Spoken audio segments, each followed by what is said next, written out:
आज 17 अक्टूबर 2022 है और आज कांग्रेस अध्यक्ष पद के लिए देश भर में चुनाव हुए। इस तरह से 2019 के आम चुनाव के बाद कांग्रेस की हार की जिम्मेदारी लेने वाले कांग्रेस के पूर्व अध्यक्ष राहुल गांधी के इस्तीफे के बाद एक लंबी चर्चा को अब विराम मिल गया है। पिछले आम चुनाव में कांग्रेस को महज 44 सीटें मिली थी, जबकि उससे पहले वह 52 सीटों पर थी, यानी उसे 8 सीटों का घाटा हुआ है। 2019 के आम चुनाव में राफेल तथा अन्य भ्रष्टाचार के मुद्दों को उठाकर राहुल गांधी को उम्मीद थी कि कांग्रेस जो है सत्ता में आएगी, लेकिन हुआ ठीक उलट और इससे असंतुष्ट होकर के, इससे परेशान होकर के राहुल ने कांग्रेस अध्यक्ष पद छोड़ दिया था और कहा था कि कांग्रेस की हार की जिम्मेदारी मेरी है। उसके बाद लगातार कांग्रेस अध्यक्ष के चुनाव के बारे में चर्चा चल रही है। कांग्रेस में कई गुट भी खड़े हुए जो विरोध करने लगे, कांग्रेस में अध्यक्ष पद का चुनाव होना चाहिए।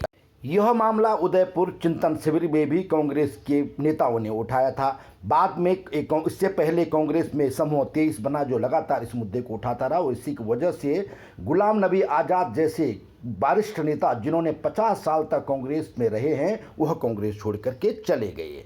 मधुसूदन मिस्त्री जो कांग्रेस के चुनाव प्रभारी है, उनका कहना था कि लगातार 2 साल से कांग्रेस में चुनाव प्रक्रिया के लिए बातचीत चल रही थी, लेकिन बीच में कोरोना महामारी का प्रकोप रहा, इसलिए पिछले 6 माह में इस बारे में बात तेज हुई है।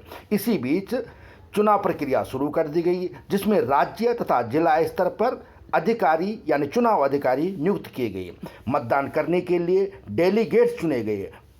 पार्टी ने मतदान करने के लिए 9,900 डेलीगेट्स का देश भर में चुनाव किया जो कांग्रेस अध्यक्ष पद के लिए मतदान करते हैं। मिस्त्री ने कहा 22 से 30 सितंबर तक कांग्रेस अध्यक्ष पद के लिए नामांकन भरे गए। 1 तारीख अक्टूबर को यानी नामांकन की जांच हुई। 8 तक नामांकन वापस लेने थे, लेकिन शशि थरूर और मल्लिकार्जुन खड़गे में से किसी ने नाम वापस नहीं लिया, तो 17 अक्टूबर को मतदान कराना पड़ा। मतदान देश भर में हुआ, जिसमें 96% कांग्रेस के डेलीगेट्स ने मतदान किया। पार्टी मुख्यालय में 87 डेलीगेट्स ने मतदान किया। कांग्रेस की भारत जोड़ो पद यात्रा चल रही है जो कर्नाटक के बेल्लारी में है और बेल्लारी में इसके लिए एक अलग से बूथ बनाया गया था जहां 50 लोगों ने मतदान किया है। यह दावा कांग्रेस के चुनाव प्रभारी मधुसूदन मिस्त्री करते हैं। मिस्त्री कहते हैं कि देश भर में कांग्रेस के कुल 9,500 डेलीगेट्स ब्लॉक और जिला स्तर से प्रदेश स्तर से चुने गए हैं, जिन्हें कांग्रेस अध्यक्ष पद के लिए मतदान करने का अधिकार है।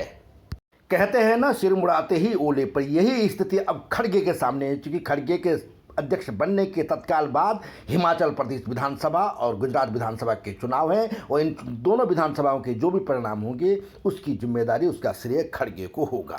कृपया संवाद सूत्र को सब्सक्राइब कर इस पर लाइक और कमेंट अपना जरूर दें।